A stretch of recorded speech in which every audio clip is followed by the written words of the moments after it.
ഇപ്പോൾ ആൾക്കാർ ആ സീരിയസ്നെസ് മനസ്സിലാക്കുക.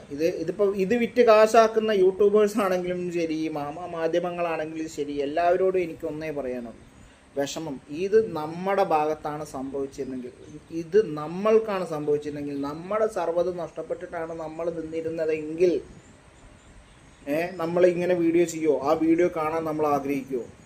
ഒന്ന് ആലോചിച്ച് നോക്കും നിങ്ങൾ. എത്ര ഹൃദയഭേദകമായ സംഭവങ്ങളാണെന്ന് അവിടെ ജീവിച്ചവർക്കേ അറിയുള്ളൂ. ഇപ്പോൾ ഇത്രയും കാലം ഇപ്പോൾ ഞാനൊരു ഉദാഹരിക്കണേ, നമ്മുടെ അച്ഛൻ പോയി, അമ്മ പോയി, മക്കൾ പോയി, ഭാര്യ പോയി, സഹോദരി പോയി, എല്ലാം പോയി.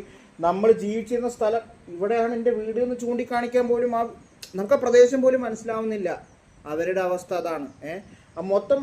മൊത്തം താറുമാറായി. അവിടെ എവിടെയാണ് എൻ്റെ വീടിരുന്നത്, ഇവിടെയാണ് ഞാൻ പഠിച്ച സ്കൂൾ ഇവിടെയാണെന്ന് പോലും അവർക്ക് പറയാൻ അറിയില്ല. കാരണം അങ്ങനെ മാറിപ്പോയി ആ പ്രദേശം. ഇപ്പോൾ